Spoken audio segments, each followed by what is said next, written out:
Beautiful location. We got our zoysia in there. We did a video of zoysia recovered. The areas that have the take-all have it consumed, we're going to plug them in with a little bit of zoysia. The key thing is when you're making your own plugs, what I prefer much better is to trim the flower beds so you don't have those big gaping holes in your landscape. And it's something you got to do anyway. So a lot of times the flower beds are out of shape. One area is wider or it's gotten flat and the curves have gotten flat. Here we could trim some of that. This is $0 right there, $0. So you're not paying, $3 for plugs.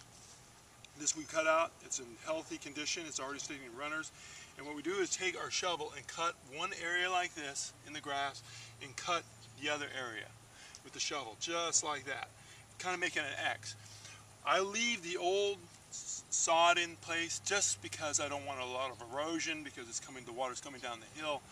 And I flip back one section and I just neatly put it in there, push the dead sod around it like that. I'm in place. That is going to ensure that the thing does not, or the sod doesn't dry out as rapidly, and we're going to get some quick recovery in the dead areas. And again, we're not costing a lot of money right there. It's all sweat equity. But you can see that we've been working on this lawn now, and it's in full recovery. We've got some fill in here on the hillside, but out here in the middle of the lawn next to the water, out here we've got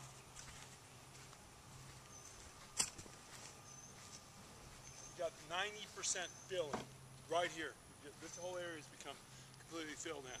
Because we're dealing with take-all root rot, there is some periods, right now we're in a period where we turn off the water completely and let it dry out. We want to make sure that we slow down any growth of any fungus any place else. Even though we've actually sprayed fungicide on this place like 3-4 times to control the take-all root rot in the Pythium, that it's actually coming up in a couple spots. Here is a prime example.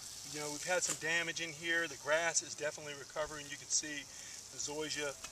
We were talking about St. Augustine. One of the first things that happens with St. Augustine is they're thinning down and then finally it goes in decline. But even though we sprayed this place, with Headway, we used Armada, we used all the fungicide on it, that we have a little area where it's springing back.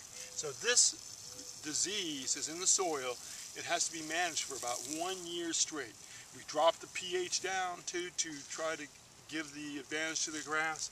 It was a little high, but you can see that golden yellow color is the first indication of Pythium or take-all root rot. There's the healthy blades right next to it, and then there's the disease blades right there. And then we pull it up, it's easy comes up, easy, okay?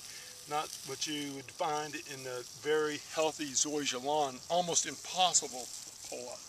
But we have this area here, one little area, so we're going to get right on these little spots, spot treat it, and then also continue to keep the water irrigation low. What we're going to do is let this go completely dry out, drought, a little bit of drought stress, and then we're going to turn the water on a couple days again, consecutively, and then turn it off again, okay? And then we should be getting this in complete control in less than maybe 2 weeks. In this lawn we were talking about, we've been trying to maintain it and get it back into shape. I think we're at our week 2, but we've almost got it. In week 3, an additional 2 to 3 weeks, we'll have it almost probably completely filled in.